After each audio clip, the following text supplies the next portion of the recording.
नमस्कार विद्यार्थी मित्रांनो, मी सचिन दामवे, एसएन अकॅडमी पुणे संचालक. एसएन अकॅडमीच्या ऑनलाईन प्लॅटफॉर्मवरती आपल्या सर्वांचं हार्दिक स्वागत करतोय. 10वीचे बोर्डचे पेपर आता 21ला मित्रांनो चालू होत आहेत. तर बऱ्यापैकी सर्वांचा अभ्यास झाला असेल. तर सर्वांना खूप टेन्शन येत असेल, खूप बर्डन यायचं असेल, सगळे खूप सकाळपासून किंवा संध्याकाळपर्यंत खूप अभ्यास करत असतील, हे मला मान्य आहे.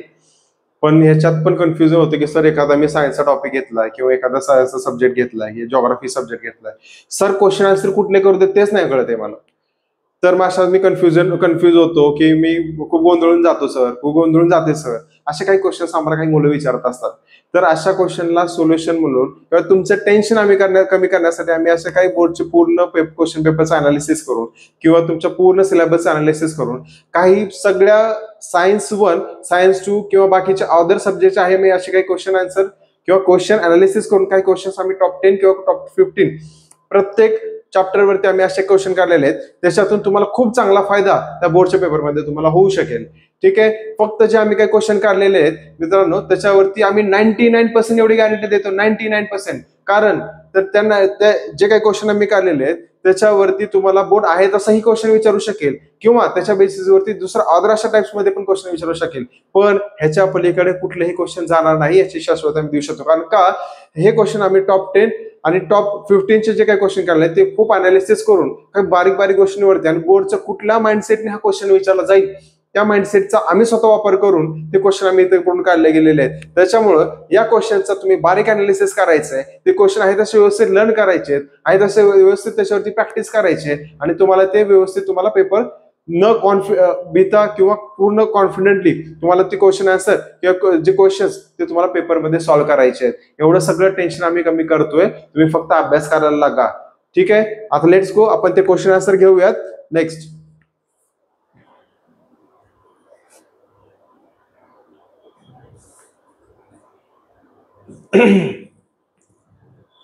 ओके मित्रांनो, आता आपण काय करतोय की सायन्स 1चा जो पहिला चॅप्टर आहे कुठला, ग्रॅव्हिटेशन वरती टॉप 10 असे क्वेश्चन्स जे बोर्ड 100% ह्याच्यावरती क्वेश्चन्स विचारले जातील आणि आहे तसे क्वेश्चन पडतील किंवा दुसऱ्या टाइप मध्ये क्वेश्चन विचारले जातील, पण ह्याच्या रिलेटेड क्वेश्चन पडणार किंवा हे आहेत तसे क्वेश्चन फक्त बोर्डमध्ये पडतील याची आम्ही शाश्वती देऊ शकतोय. कारण का, ह्याच्या पलीकडे असा कुठलाही क्वेश्चन तुम्हाला विचारला जाणार नाही. त्याच्यामुळे जे काही क्वेश्चन आम्ही देतोय ते क्वेश्चन तुम्हाला व्यवस्थित लर्न करायचे, व्यवस्थित त्याची प्रॅक्टिस करायची मित्रांनो. त्याच्यामुळे तुमचं टेन्शन आम्ही व्यवस्थित कमी करतोय. तर बोर्डच्या शेवटचा टचअप म्हणून तुम्हाला हे क्वेश्चन्स आम्ही तुम्हाला प्रोव्हाइड करतोय. ठीक आहे मित्रांनो, चला आपण चालू करत. पहिला क्वेश्चन कुठला आहे, तर फर्स्ट क्वेश्चन आहे बघा, व्हॉट आर. प्रत्येक हा क्वेश्चन हा 1 मार्कला असेल. डेफिनेशन्स आहेत याच्या, तुम्हाला डेफिनेशन पाठ करायला पाहिजेत मित्रांनो, लक्षात ठेवा. तर पहिली डेफिनेशन आहे सेंट्रीपिटल फोर्स. सेंट्रीपिटल फोर्स म्हणजे काय, याची डेफिनेशन तुम्हाला विचारलं गेलेलं 1 मार्कला क्वेश्चन आहे. त्याच्यामुळे मुद्देसूद आणि व्यवस्थित तुम्हाला ही डेफिनेशन करता आली पाहिजे. ठीक आहे, व्यवस्थित अक्षर काढायचंय, व्यवस्थित रिप्रेझेंटेशन करायचंय, व्यवस्थित सगळं पेपर व्यवस्थित एकदम करायचंय. ठीक आहे, तसं सेंट्रीपिटल फोर्स हा पहिला क्वेश्चन तुम्हाला विचारला, त्याची डेफिनेशन तुम्हाला लिहायची आहे. दुसरी जी डेफिनेशन आहे ऍक्सेलरेशन ड्यू टू ग्रॅव्हिटी. ठीक आहे, ऍक्सेलरेशन ड्यू टू ग्रॅव्हिटी हा दुसरा क्वेश्चन तुम्हाला विचारलेला आहे, म्हणजे त्यातला सब क्वेश्चन विचारलाय, डेफिनेशन याच्या पद्धतीने विचारू शकतात. त्याच्यानंतर फ्री फॉल हा तिसरा डेफिनेशन आहे आणि चौथी एस्केप व्हेलॉसिटी. असे 4 डेफिनेशन तुम्हाला पहिल्या क्वेश्चन मध्ये विचारले जातील. सगळेच्या सगळे विचारले जाणार नाहीत, एखादी डेफिनेशन विचारले जातील किंवा 2 डेफिनेशन विचारले जातील. असे डेफिनेशन तुम्हाला 1 मार्कला तुम्हाला इच असे विचारले जातील. ठीक आहे मित्रांनो, सेकंड क्वेश्चन आपण बघतोय, write the 3 laws given by Kepler. बोर्डचा खूप आवडता आणि खूप फेमस असा question, Kepler lodge.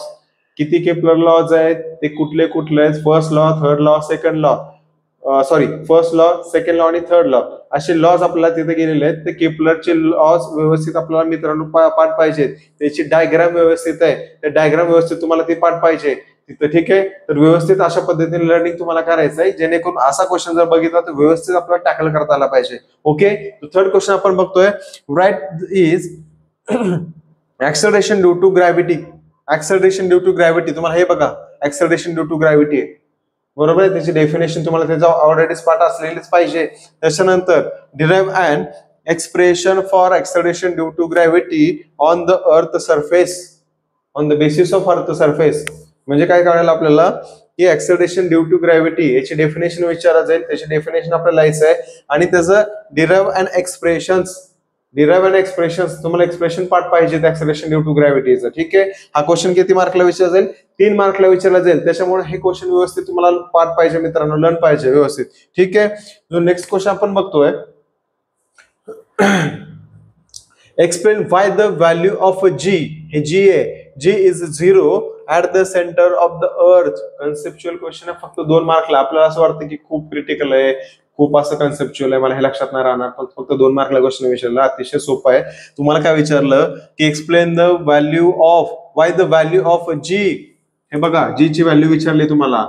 The value of G is 0 at centre of the earth. अर्थच्या सेंटरला जो आपण काय करतो की जी ने आपण रिप्रेझेंट करतो, बरोबर आहे. जी ची व्हॅल्यू 0 का असं त्याने विचारलंय, बरोबर. नेक्स्ट क्वेश्चन आपण बघतोय, explain why value of G changes if we go inside the earth. आपण अर्थच्या इनसाइड गेल्यानंतर त्याची जी ची व्हॅल्यू काय चेंज होते, असे क्वेश्चन त्यांनी विचारला गेलेला. ठीक आहे, नेक्स्ट क्वेश्चन बघतो आपण, the weight of an object changes from place to place though its mass is a constant. काय सांगितलं तुम्हाला की the weight of an object, एखाद्या ऑब्जेक्टचं weight changes from place to place, प्रत्येक प्लेस वरती त्याचं काय होतं, वेट चेंज होत असतं, बरोबर. Though its mass is a constant, पण मास कसं असतं, कॉन्स्टंट असतं. प्रत्येक का, हे तुम्हाला काय विचारलं त्यांनी? 2 मार्कला तो क्वेश्चन विचारलेला आहे. Give the reason. याच्याला पण हा तो क्वेश्चन तुम्हाला विचारला जाऊ शकतो, त्याच्यामुळे हा क्वेश्चन व्यवस्थित तुम्ही करून ठेवा. ओके, नेक्स्ट क्वेश्चन बघतोय, डिस्टिंग्विश बिटवीन. हे बघा, डिस्टिंग्विश बिटवीन कुठे? Okay, distinguish between gravitational constant. हे बघा, जी ग्रॅव्हिटेशनल कॉन्स्टंट जी ने प्रेझेंट केलेलं आहे. Distinguish between gravitational constant G and acceleration due to gravity. खूप महत्वाचा आहे, खूप महत्वाचा हा क्वेश्चन आहे. 2 मार्कला तुम्हाला क्वेश्चन विचारले जातील. एक लक्षात ठेवा, जर डिस्टिंग्विश बिटवीन तुम्हाला विचारलं, 2 मार्कला जर क्वेश्चन विचारला असेल तर 2 मार्कला 4 पॉईंट लिहायचे, बरोबर. 3 मार्कला 6 पॉईंट लिहायचे आणि 4 मार्कला तुम्हाला 8 पॉईंट लिहायचे. त्याच्यामुळे हे कन्सेप्ट लक्षात ठेवा. बोर्ड कशा पद्धतीने तुम्हाला ते आन्सरचे जे मार्क्स आहेत ते प्रोव्हाइड करते, एवढं लक्षात ठेवा. जर 2 मार्कला विचारतात, कंपल्सरी 4 तुम्हाला पॉईंट्स द्यावे लागतील. काही काही मुलं 2 पॉईंट लिहितात, काही काही मुलं 3 पॉईंट लिहितात, मग तुम्हाला हाफच मार्क मिळतात तिथे, बरोबर. तर असं न करण्यापेक्षा 2 मार्कला असतात तर 4 पॉईंट लिहून ठेवायचे. ठीक आहे, एखादा मोठा जर तुम्हाला हे असेल पॉईंट असेल तर त्याला हाफ करून तुम्ही लिहू शकता किंवा तो पॉईंट वाज लिहू शकताय. पण 2 मार्कला तुम्हाला 4 पॉईंट तुम्हाला कंपल्सरी लिहायचे, तर तुम्हाला आउट ऑफ 8 मार्क मिळतील, नाहीतर मिळणार नाहीत. हा तुम्हाला कॉन्सेप्ट लक्षात ठेवायचा मित्रांनो. ठीक आहे, आणि नेक्स्ट आपण क्वेश्चन बघतोय की what is the difference between mass and weight of an object. खूप सोपं आहे, बोर्ड हेच विचार, 100% बोर्ड हा हेच विचारत की मुलं काय करतात, मास आणि वेटचं थोडी विचारतो बोर्ड, त्याच्यामुळे ते सोडून देतात. पण बरोबर बोर्ड त्याच गोष्टीवरती फोकस करतोय आणि तेच क्वेश्चन विचारलं जातं. त्याच्यामुळं याचं डिफरन्स बिटवीन मास आणि वेटचं डिफरन्स बिटवीन तुम्हाला ऑब्जेक्टचं ते तुम्हाला व्यवस्थित माहिती पाहिजे किंवा व्यवस्थित लर्न पाहिजे.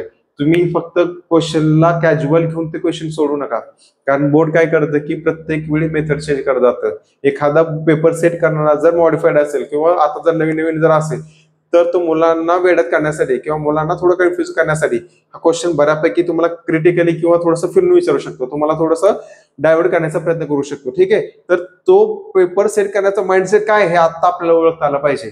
त्याच्यामुळे तुम्हाला काय ते त्याची पूर्वतयारी आपल्याला कळता आली पाहिजे. त्याच्यासाठी तुम्हाला हुशार राहायचे मित्रांनो. छोट्या छोट्या गोष्टी पण खूप इम्पॉर्टंट आहे, कारण का ते मार्क्स देऊन जातात आपल्याला. ओके, तर नेक्स्ट क्वेश्चन आपण बघतोय, body weight more at a poles. हे बघा, हे महत्वाचं आहे. Body weight more at a pole and less at a equator.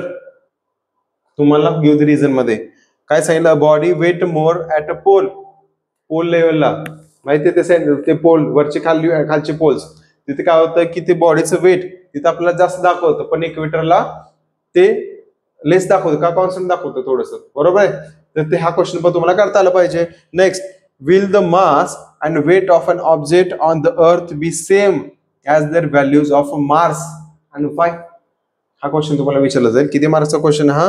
2 मार्कचा question आहे. असे फक्त या टॉपिक वरती ग्रॅव्हिटेशन या चॅप्टर वरती फक्त तुम्हाला 2 किंवा 1-2 असे 3 मार्कचे क्वेश्चन विचारले जातील. असे तुम्हाला व्यवस्थित याच्यावरती फोकस करायचा आहे, कारण फर्स्ट याच्यामध्ये टॉप 10 असे क्वेश्चन्स आम्ही काढलेत मित्रांनो. टॉप 10, या टॉप 10 क्वेश्चनच्या पलीकडे एकही क्वेश्चन तुम्हाला विचारला जाणार नाही, कारण हे सगळे चॅप्टर मध्ये जे काही इम्पॉर्टंट क्वेश्चन आहेत किंवा आतापर्यंत जे basic previous year question paper जे बोर्डने दिले गेलेले आहेत त्याच्यावरती अनालिसिस करून हे मागच्या 6 वर्षामध्ये अशा टाईपचे क्वेश्चन तुम्हाला विचारले गेलेले आहेत. त्याच्यामुळे तुम्ही हे 10 जरी क्वेश्चन व्यवस्थित केले, या 10 क्वेश्चन मधले ऑब्जेक्टिव्ह मध्ये जे जे असणारे लाईन्स आहेत ते लाईन्स मधले सुद्धा तुम्हाला ऑब्जेक्टिव्ह ह्याच्यामधून तुम्हाला मिळून जातील. ओके, तर हा तुम्हाला ग्रॅव्हिटेशन चॅप्टर मध्ये हे टॉप 10 क्वेश्चन व्यवस्थित करायचे. समजलं तुम्हाला? ओके, आता आपण काय करतोय की सेकंड चॅप्टर आपण बघतोय. सेकंड चॅप्टर कुठला आहे? Periodic classification of elements. या पिरियोडिक क्लासिफिकेशन ऑफ एलिमेंटचे टॉप 15 असे क्वेश्चन्स आम्ही काढलेले आहेत. त्याच्या पलीकडे बोर्ड तुम्हाला कुठेही विचारलं जाणार नाही. त्याच्यामुळे ह्या टॉप 15 या क्वेश्चन वरती इतका फोकस करा की जेणेकरून बोर्डचा एखादा क्वेश्चन जरी तुमच्या समोर आला की लगेच डोक्यात क्लिक झाला पाहिजे. मित्रांनो, हे क्वेश्चन सरांनी आम्हाला दिले गेलेले आहे. ओके, जर हे क्वेश्चन जर बोर्डला आले तर तुम्ही नक्की मला कमेंट करून किंवा मला संपर्क करून तुम्ही हे सांगू शकता मित्रांनो. ओके, चला नेक्स्ट आपण चॅप्टर घेतोय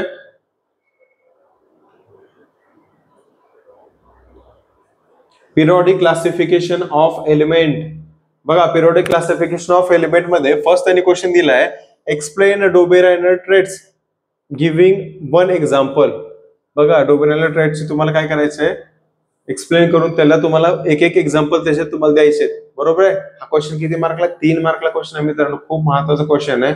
आपण काय करतो की ह्याच्या गोष्टीवरती आपण फोकस आपल्याला करायचा. बरोबर, तर तुम्हाला हे डोबेरायनरचं पण तुम्ही विचारलं जाईल. हे क्वेश्चन तुम्हाला व्यवस्थित करायचं आहे. नेक्स्ट क्वेश्चन आहे, हा खूप महत्वाचा आहे. हा जो नेक्स्ट क्वेश्चन जो बघतोय आपण, हा एक झालाय.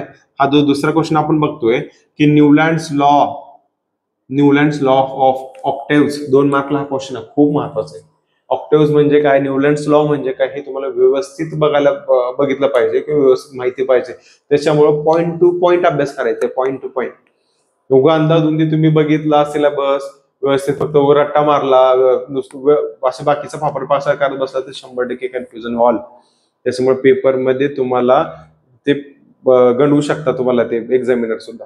ओके, तर त्याच्यामुळे त्यांच्या भोवत आपण बळी न पडता तुम्हाला काय करायचं की तुमच्या व्यवस्थित माइंडसेटने तुम्हाला अभ्यास करायचा आहे आणि चला करून अभ्यास करायचा. ओके, ठीक आहे. नेक्स्ट क्वेश्चन आपण बघतोय, explain the Newlands octaves. Okay, fourth आपला क्वेश्चन बघतोय की write short note on Mendeleev periodic table, Mendeleev periodic law. हे विचारलंच आहे. 2 मार्कला हे क्वेश्चन तुम्हाला विचारलं. राईट शॉर्ट नोटला मेंडेलिव्ह पिरियोडिक लॉज, ह्याच्यावरती तुम्हाला क्वेश्चन विचारला जाईल. नेक्स्ट क्वेश्चन आहे, write the merits of Mendeleev periodic table. किती मार्कला क्वेश्चन आहे मित्रांनो? 3 मार्कला क्वेश्चन आहे. मेरिट्स, त्याचे काय फायदे आहेत, कशा पद्धतीने मेंडेलिव्हने त्याची अरेंजमेंट केलेली आहे, कशा पद्धतीने त्याचा फायदा झाला, हे सगळं तुम्हाला व्यवस्थित करायचं. अशा गोष्टीवरती खूप फोकस करायचा आहे. जसं तुम्हाला मेरिट करायचे मेंडेलिव्हच्या पिरियोडिक लॉचे जे टेबलचे जे मेरिट तुम्ही केलेले आहेत, तसं त्याचे डी मेरिट सुद्धा करायचे. बघा, तो नेक्स्ट क्वेश्चन आहेच आपल्याला. हे बघा, write the state the demerits of Mendeleev periodic table. Merits पण करायचे आणि डीमेरिट्स पण करायचे. म्हणजे जर तुम्हाला हे विचारलं तर लगेच ते पण तुम्हाला विचारलं जाईल. ओके, ते दोन्हीपैकी एक क्वेश्चन विचारला जाईल, मेरिट तर विचारला जाईल किंवा डीमेरिट तर विचारला जाईल. दोन्हीपैकी एक क्वेश्चन विचारला जाईल, पण दोन्हीही तुम्हाला करायचे. कुठलाही तुम्हाला असं बोलता पण हे बळी न पडता तुम्हाला काय करायचं की फक्त वरून बघितल्यापेक्षा थोडा डिटेल्स मध्ये जर पाहिलं तर तुम्हाला तो क्वेश्चन व्यवस्थित टॅकल करता येईल. ओके, नेक्स्ट बघा, आता काय बघताय, तर write the modern periodic law and also the names of the blocks. खूप महत्वाचं आहे. ब्लॉक्स किती आहेत आणि त्याचे नेम्स काय काय आहेत इन मॉडर्न पिरियोडिक टेबल, हे तुम्हाला द्यायचं. खूप अतिशय सोपं आहे. जर पिरियोडिक लॉ तुम्हाला व्यवस्थित चार्ट मध्ये बघायचं आहे, त्याचं ग्रुप्स किंवा त्याचं क्लासिफिकेशन कशा पद्धतीने केलेले आहेत, कुठले ग्रुप्स आहेत, मेटल कुठे आहेत, नॉन मेटल कुठे आहेत, मेटलॉइड्स कुठे आहेत, हे सगळं जर तुम्ही मेटल पिरियोडिक टेबल किंवा मॉडर्न पिरियोडिक टेबल जर बघितलं तर सगळं व्यवस्थित तुम्हाला समजेल. ठीक आहे, रोजला काय म्हणतात, कॉलमला काय म्हणतात, हे सगळं तुम्हाला माहिती पाहिजे. खूप बेसिक आहे. ह्याच्यावरती क्वेश्चन पडला तर आयते मार्क आपल्या हातात येतील. त्याच्यामुळे हे क्वेश्चन आपल्याला व्यवस्थित करायचं मित्रांनो. ठीक आहे, नेक्स्ट आपण क्वेश्चन बघतोय, write short note on structure of a modern periodic table. Modern periodic टेबलचं स्ट्रक्चर कशा पद्धतीने आहे याच्यावरती शॉर्ट नोट आहे. ओके, 2 मार्कला हा क्वेश्चन आहे, ते तुम्हाला व्यवस्थित करायचं आहे. ठीक आहे, नेक्स्ट आपण क्वेश्चन बघतोय, डिफाईन ॲटॉमिक रेडियस. 2 मार्कला क्वेश्चन. डेफिनेशन 100% विचारतातच क्वेश्चन, कारण का ॲटॉमिक रेडियसची डेफिनेशन तुम्हाला विचारली गेलेली. ओके, खूप सिंपल आहे, बेसिक आहे. त्याच्यामुळे जर व्यवस्थित ज्यांचा अभ्यास आहे त्यांच्यासाठी खूप इझी तो पेपर जाईल. किंवा तसं फक्त ओव्हर कॉन्फिडन्स असावं पण ओव्हर कॉन्फिडन्स नसावं. ठीक आहे, तरी पण ज्यांचा अभ्यास झालाय तरी पण हे क्वेश्चन तुम्हाला रिपीट करायचे. व्यवस्थित प्रॅक्टिस करायची आणि कॉन्फिडेंट तिथे जाऊन करायचं. त्यांचं नाही झालंय तरी पण हे क्वेश्चन तुम्ही व्यवस्थित जेवढा वेळ मिळालाय तो पण तेवढा वेळ जर तुम्ही अभ्यास जर केला तर व्यवस्थित, तर तुम्हाला हे व्यवस्थित क्वेश्चन सोडवू शकता तुम्ही. ओके, नेक्स्ट आपण क्वेश्चन बघतोय. हे बघा,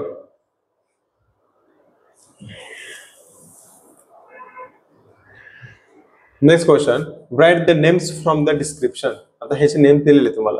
फर्स्ट काय दिलंय, the metalloids in the second and third periods. कुठले कुठले मेटॅलॉइड्स आहेत तर तुमचं त्याचं थर्ड पिरियड मध्ये मेटॅलॉइड्स दिलेत बघा. सेकंड आणि थर्ड, सेकंड थर्ड त्याच्यामध्ये कुठले कुठले पिरियड्स आहेत मेटॅलॉइड्स मधले ते तुम्हाला विचारलं गेलं. त्याचं क्वेश्चन आपल्याला आन्सर ते आपल्याला माहिती पाहिजे. बेसिक मी फक्त तुम्हाला क्वेश्चन सांगतोय, आन्सरचं तुम्हाला तर व्यवस्थित माहितीच असतं. मी फक्त इम्पॉर्टंट क्वेश्चन देतोय. ते क्वेश्चन कशा पद्धतीचे असतील किंवा कशा पद्धतीने विचारले जातील, त्याचं स्ट्रक्चर कशा पद्धतीने ते एक्सप्लेन करतो मित्रांनो आपण. ह्याची आन्सर की तुम्ही स्वतः काढू शकताय किंवा जेवढा वेळ मिळाला तसं तुम्ही व्यवस्थित त्याचं एक्सप्लेनेशन करून त्याचे क्वेश्चन आन्सर व्यवस्थित त्याचे नोट्स काढून जर तुम्ही केला तर खूप चांगला फायदा त्याचा देऊ शकतो. ही क्वेश्चन कुठलाही टॉपिक वरता, जसं ग्रॅव्हिटेशन टॉप 10 क्वेश्चन आपण पाहिलेत तसे आपण आपलं हे जे पिरियोडिक टेबलचा जो हे आहे त्याच्यावरती सुद्धा आपण जे छोट्या छोट्या पॉईंट वरती आपण ते क्वेश्चन आपण तिथे काढले गेलेले. ठीक आहे, त्याच्यामुळे एकही क्वेश्चन ह्याच्या पलीकडे जाणार नाही किंवा बोर्ड विचारला जाणार नाही याची गॅरंटी आपण देऊ शकतो. ठीक आहे, नेक्स्ट आपण क्वेश्चन बघतोय की non metal in the third period. Third period मध्ये नॉन मेटल कुठले कुठले ते आपल्याला बघायचंय. त्याच्यानंतर 2 एलिमेंट्स हॅव्हिंग व्हॅलेन्सी 4, ज्याचे व्हॅलेन्सी 4 असे 2 एलिमेंट्स कुठले ते पण आपल्याला त्याची नावं पाहिजेत. ठीक आहे, जो नेक्स्ट क्वेश्चन आपण बघतोय 11th वाला क्वेश्चन आहे मित्रांनो.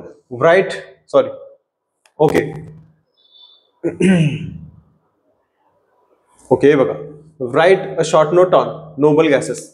नोबल गॅसेसचं शॉर्ट नोट. नोबल गॅसेस म्हणजे काय? नोबल गॅसेसला आपण आयडियल गॅस म्हणतो. तर आयडियल गॅस कुठले कुठले आहेत तर ते आपल्याला माहिती पाहिजे. त्याच्यावरती शॉर्ट नोट. त्याचं नोबल गॅसचं नक्की काम काय हे आपल्याला व्यवस्थित माहिती पाहिजे. त्याच्यावरती शॉर्ट नोट विचारते. फक्त 2 मार्कला क्वेश्चन आहे, त्याच्यामुळे तो क्वेश्चन आपल्याला व्यवस्थित माहिती पाहिजे. ओके, नेक्स्ट काय म्हणतोय की right the names and symbols of elements from the description. हे बघा, जर असे पिरियोडिक टेबलचं किंवा ऑर्गॅनिकचे रिलेटेड असे काही आपण टॉपिक्स बघत असतील, ते एलिमेंट जर आले ते एलिमेंटची नावं जशी पाठ पाहिजे तशी त्याचे सिम्बॉल्स पण माहिती पाहिजे. त्याचा ॲटॉमिक नंबर पण पाठ पाहिजे, ॲटॉमिक मास नंबर पण पाठ पाहिजे. त्याच्याशिवाय हे टॉपिक टॅकल होत नाहीत मित्रांनो, एवढं लक्षात ठेवा. त्याच्यामुळे जर तुम्हाला एलिमेंटच्या बद्दलचे जे इन्फॉर्मेशन पाहिजे असेल तर त्याचं नाव व्यवस्थित पण माहिती पाहिजे. सगळ्यात महत्त्वाचं त्याचा मॉलिक्युलर फॉर्म्युला तर त्याचा सिम्बॉल हा माहिती पाहिजे. तो पण नाही कळू शकत. कारण का, एक एक्झाम्पल आपण घेऊ शकतो की सोडियम. हे बघा, सोडियमला आपण काय कशाने रिप्रेझेंट करतो? Na. बरोबर आहे. तर त्याचा हा सिम्बॉल आहे किंवा हा त्याचा मॉलिक्युलर फॉर्म्युला आहे. तर त्याचं सोडियमला आपण Na ने रिप्रेझेंट करतो. तसं पोटॅशियम आपण काय करतो? K ने रिप्रेझेंट करतो. ज्यांचा अभ्यास व्यवस्थित आहे त्यांना हे माहिती की पोटॅशियमला K म्हणतात आणि सोडियमला Na म्हणतात. जे फर्स्ट टाइम बघतात, वर्षातून कधी तर पेपर अभ्यास करायचा व्यवस्थित, कधी तर पेपरच्या वेळेस बुक ओपन करायचं. पोटॅशियमला K, हा कसा सर? की पोटॅशियमला P आहे आणि तुम्ही तर K दिले. तुम्ही काय एडेपिडे झालेत का सर? तसं नाही सर, पोटॅशियमला P ने रिप्रेझेंट करतो. तुम्ही वेड्यात नाही का? आम्ही वेड्यात नाही आणि का? ठीक आहे, तर व्यवस्थित तुम्हाला अभ्यास करायचा आहे. अभ्यास असेल तर पेपर सॉल्व्ह नाही तर डकात गोळ्या मारून काय उपयोग नाही. त्याच्यामुळे काय होईल की जर व्यवस्थित तुमचा अभ्यास असेल, व्यवस्थित कॉन्सेप्ट क्लिअर असतील तर चांगले मार्क्स पडतील. आणि आता 35% पासून तुम्हाला काय उपयोग असा नाही, आणि कुत्र पण कोण खात नाही त्याच्यामध्ये. ठीक आहे, तर व्यवस्थित अभ्यास करायचा असेल, व्यवस्थित मार्क पडायचे असले तर डिटेल्स मध्ये अभ्यास पण आपला थोडा पाहिजे मित्रांनो, एवढं लक्षात ठेवा. तर आपण पाहिलं की एलिमेंट आणि त्याचे जे सिम्बॉल्स आपल्याला लर्न करायला पाहिजेत किंवा माहिती पाहिजेत. ठीक आहे, क्वेश्चन विचारला गेलेला आपल्याला, तर write the names and symbols of elements from the description. तर फर्स्ट आपला क्वेश्चन बघायचा, the atoms having the smallest size. असा जो कुठला एलिमेंट आहे त्याचा जो ॲटमचा जो साईज आहे ते स्मॉलेस्ट आहे. बरोबर आहे. बघा ते पहा जो फर्स्ट आपल्याला काय तो एलिमेंट आहे बरोबर पिरियोडिक टेबल मध्ये, तो बघा तो कुठला आहे. बरोबर. नेक्स्ट आपण क्वेश्चन बघतोय, the atoms having the smallest atomic mass. असा कुठला एलिमेंट आहे त्याचा जो ॲटम मधलं काय होतं ते स्मॉलेस्ट ॲटॉमिक मास आहे त्याचा, असं कुठला एलिमेंट आहे. बरोबर, ते आपल्याला माहिती पाहिजे. त्याच्यानंतर द मोस्ट इलेक्ट्रोनिगेटिव्ह ॲटम कुठला आहे तो एक आपल्याला माहिती पाहिजे. Next the noble gases with the smallest atomic radius. असला नोबल गॅसेस ज्याचा स्मॉलेस्ट ॲटॉमिक रेडियस कोणता आहे, असं कुठला नोबल गॅसेस आहे ते पण आपल्याला माहिती पाहिजे. नोबल गॅसेस कुठले कुठले त्याचे सगळ्याचे आपल्याला लिस्ट काढायचे. लिस्ट काढल्यानंतर सगळ्यांचे मॉलिक्युलर फॉर्म्युला आपल्याला लिहून ठेवायचे किंवा ते सिम्बॉल पाहिजेत. मग त्याचा ॲटॉमिक रेडियस काय, ॲटॉमिक मास नंबर काय, ॲटॉमिक नंबर काय, हे सगळं आपल्याला व्यवस्थित लिहून ठेवायचं. असे जर तुम्ही चार्ट वाईज जर केले ना तर तुमचे व्यवस्थित तुम्हाला त्यातून क्वेश्चन सॉल्व्ह होऊन जाते. बरोबर आहे. ऑब्जेक्टिव्ह मधून पण ऑटोमॅटिकली जर तुम्हाला ते होतात अख्खा पिरियोडिक टेबल पाठ करायचा, अख्खा पिरियोडिक टेबलचा कानाकोपरा सुद्धा पाठ करायचा आपल्याला, तर खूप क्वेश्चन आपल्याला तुम्हाला इझिली ते सुटून जातील मित्रांनो. ठीक आहे. नेक्स्ट आपलं क्वेश्चन बघायचं आहे. Fifth, the most reactive non metal आणि मेटल हे आपल्याला चांगल्या पद्धतीने माहिती आहे. मग तो रिएक्टिव्ह असा तुम्हाला माहिती आहे की मेटल हे काही मेटल्स हे रिएक्टिव्ह आहेत, काही नॉन मेटल सुद्धा काय रिएक्टिव्ह आहेत. मग असा कुठला नॉन मेटल आहे जो रिएक्टिव्ह मेटल म्हणून तिथे ओळखला जातो, आपल्याला पण क्वेश्चन तिथं पाहायचं आहे किंवा त्याचा आन्सर तुम्हाला माहिती असलं पाहिजे. ठीक आहे. नेक्स्ट आपण क्वेश्चन बघतोय. 13वा क्वेश्चन आहे हा. An element has its electronic configuration. Electronic configuration तुम्हाला माहिती आहे. इलेक्ट्रॉनिक कॉन्फिगरेशन आपण व्यवस्थित बघितलेलं प्रत्येक एलिमेंटचं. बरोबर. तर an element has its electronic configuration as a 282. बरोबर. हे एक स्टेबल इलेक्ट्रॉनिक कॉन्फिगरेशन आहे का? नाही, अनस्टेबल इलेक्ट्रॉनिक कॉन्फिगरेशन आहे. Now answer the following questions. Okay. काही क्वेश्चन दिलेले तुम्हाला, याच्या बेसिसवरती तुम्हाला काही क्वेश्चनचे आन्सर द्यायचे. ओके. फर्स्ट आपला क्वेश्चन दिलाय, what is the atomic number of this element. ज्याचा इलेक्ट्रॉनिक कॉन्फिगरेशन हा आहे त्याचा ॲटॉमिक नंबर, मी मागाशी सांगितलं की एलिमेंट जर तुम्हाला माहिती असेल तर एलिमेंटचं जे नावं, बरोबर आहे, त्याचे नेम्स, त्याचे सिम्बॉल्स, त्याचा ॲटॉमिक नंबर, त्याचा मास नंबर, ॲटॉमिक रेडियस, हे सगळं तुम्हाला तोंडपाठ पाहिजे. तर तुम्हाला ते व्यवस्थित ते तुम्ही 10वीच्या सुरुवातीला पासून जर करत राहिला असता तर आतापर्यंत पूर्ण पिरियोडिक टेबल तुम्हाला माहिती असला असता. ठीक आहे. अशा पद्धतीचे क्वेश्चन इझिली सॉल्व्ह होऊन जातात आपल्याकडून. ठीक आहे. त्यासाठी तुम्हाला atomic mass, atomic radius, atomic number सगळे तोंडपाठ पाहिजे, तेव्हाच आपल्याला हा क्वेश्चन व्यवस्थित सुटू शकेल. ठीक आहे. तर तुम्हाला काय दिलेलं आहे first question, what is the atomic number of this element. ठीक आहे. नेक्स्ट क्वेश्चन काय, what is the group of this element. त्याचा ग्रुप कुठला आहे, पिरियड कुठला आहे, ग्रुप कुठला आहे. पिरियड नाही, तुम्हाला ग्रुप विचारला गेलेला आहे. बरोबर आहे. Next, to which period this elements belong. बरोबर आहे. बिग क्वेश्चन कसं विचारतात बघा, तुम्हाला एक एलिमेंट दिलंय, त्याचं इलेक्ट्रॉनिक कॉन्फिगरेशन दिलेलं आहे. इलेक्ट्रॉनिक कॉन्फिगरेशन दिलं गेल्यानंतर तुम्हाला काय सांगितलं त्यांनी, त्याचा ॲटॉमिक नंबर कुठला आहे. बरोबर आहे. जर तुम्हाला जर एखाद्या एलिमेंटचा जर atomic number, atomic mass number, त्याचा जर मॉलिक्युलर फॉर्म्युला पाठ असेल तर तुम्हाला क्वेश्चन कुठले सॉल्व्ह होतात की तुम्हाला इलेक्ट्रॉनिक कॉन्फिगरेशन समजतं. बरोबर आहे. त्याचा ॲटॉमिक नंबर समजतं, त्याचा ॲटॉमिक मास नंबर पण त्याचा समजतो. त्याच्यानंतर तो कुठल्या ग्रुपला बिलॉंग करतो, तो कुठल्या पिरियडला बिलॉंग करतो, हे चारही क्वेश्चन एकदम सॉल्व्ह होतात मित्रांनो. त्याच्यामुळे तुम्हाला हे करून ठेवणं गरजेचं आहे. ओके. ठीक आहे. आता बघा नेक्स्ट क्वेश्चन विचारलाय, with which of the following elements would this elements resembles. खाली काही तुम्हाला एलिमेंट दिलेत आणि त्याचं तुम्हाला ॲटॉमिक नंबर पण दिलेले. तर असे तुम्हाला काही 5 क्वेश्चन दिले, त्याच्यामध्ये असे 13 आपण क्वेश्चन बघितलेले. आता नेक्स्ट आपण क्वेश्चन बघितलं गिव्ह रिझन. जे गिव्ह रिझन तुम्हाला 3 मार्कला तुम्हाला तिथे विचारलं जातात. बरोबर. तर गिव्ह रिझन मध्ये नेक्स्ट क्वेश्चन आहे, the third period content only 8 elements. Period सगळे पाठ पाहिजेत. तर थर्ड पिरियड मध्ये काय सांगितलं की 8 एलिमेंट्स आहेत. Even though the electron capacity of third shell in 18. तर थर्ड एलिमेंटचे काय सांगितलं की थर्ड सेल्स मध्ये तुमचे 18 एलिमेंट्स आहेत. पण का, कशासाठी, ते त्यांनी तुम्हाला क्वेश्चन देतो. गिव्ह रिझन मध्ये तो क्वेश्चन. ठीक आहे. त्याचं एक्सप्लेनेशन व्यवस्थित द्यायचं. 3 मार्कला क्वेश्चन असेल. ओके. नेक्स्ट क्वेश्चन बघतो आपण, the elements belonging to the same groups have the same valency. काय विचारलं त्यांनी, असे कुठले एलिमेंट्स आहेत जे सेम ग्रुप मध्ये आहेत आणि त्याची सेम व्हॅलेन्सी आहे, असे कुठले ते तुम्हाला त्याचं एक्सप्लेनेशन द्यायचं आहे. बरोबर. त्याचं रिझन व्यवस्थित द्यायचं आहे. ठीक आहे. नेक्स्ट क्वेश्चन आपण बघतोय की atomic radius goes on decreasing while from left to right in the period. Left पासून राईटला जात असताना त्याचा ॲटॉमिक रेडियस हा कमी होतो, डिक्रीज होतो. का, कशासाठी, हा क्वेश्चन त्यांनी विचारलेला आहे. तर तुम्हाला त्याचं रिझन माहिती पाहिजे. ठीक आहे. नेक्स्ट क्वेश्चन आपण पाहतोय की atomic radius goes on increasing. जर तुम्हाला डिक्रीजिंग विचारलं तर इन्क्रीजिंग कशा पद्धतीने, ते पण तुम्हाला क्वेश्चन 100% विचारणार. ठीक आहे. तर atomic radius goes on increasing down the group. जसं जसं तुम्ही खाली जाल त्याचा ॲटॉमिक रेडियस का वाढतो, का इन्क्रीज होतो, हा त्यांनी क्वेश्चन विचारलेला आहे. त्याचं रिझन तुम्हाला विचारलं गेलेलं आहे. ठीक आहे. नेक्स्ट 18वा क्वेश्चन आहे की metallic character of goes on decreasing while going from left to right in a period.